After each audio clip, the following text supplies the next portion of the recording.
Aujourd'hui, j'aimerais partager avec vous un peu de l'évangile de Saint Luc que nous avons entendu ce dimanche.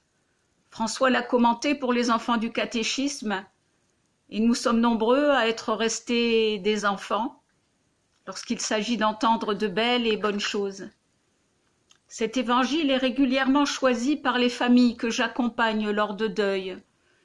Et je me suis aperçue que si leur choix initial est souvent dicté par l'appellation Emmaüs qui leur parle, les chiffonniers d'Emmaüs, chers au cœur de l'abbé Pierre, eh bien ils y puisent réconfort et espérance lorsque nous lisons le texte ensemble. Oui, certains passages de cet évangile entrent en résonance avec ce qu'ils vivent ou ressentent face à l'épreuve qu'ils doivent affronter. Qui n'a pas connu ce sentiment de vide, d'où l'on sort étourdi et résigné, cette impression sourde de peine, de poids sur le cœur, cette désespérance lente. C'est cela que les disciples d'Emmaüs vivent alors qu'ils ont assisté à la mort du Christ, celui qu'ils considéraient comme leur sauveur. Oui, ces deux hommes qui rentrent chez eux nous ressemblent comme des frères.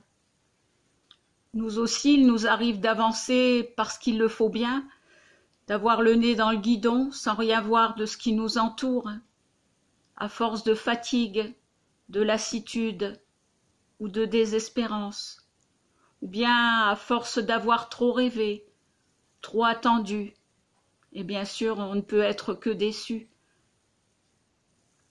Et voilà que sur ce chemin de peine, un homme les a rejoints qui marche à leur côté. Une rencontre improbable sur un chemin de poussière alors que l'après-midi est déjà bien avancé. Aucun coup d'éclat, juste une présence fraternelle qui pourtant va tout changer.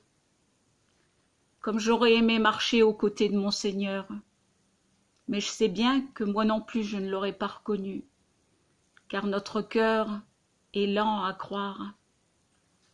Et puis voilà que ce compagnon de route va se faire reconnaître à travers un geste tout simple, un geste banal.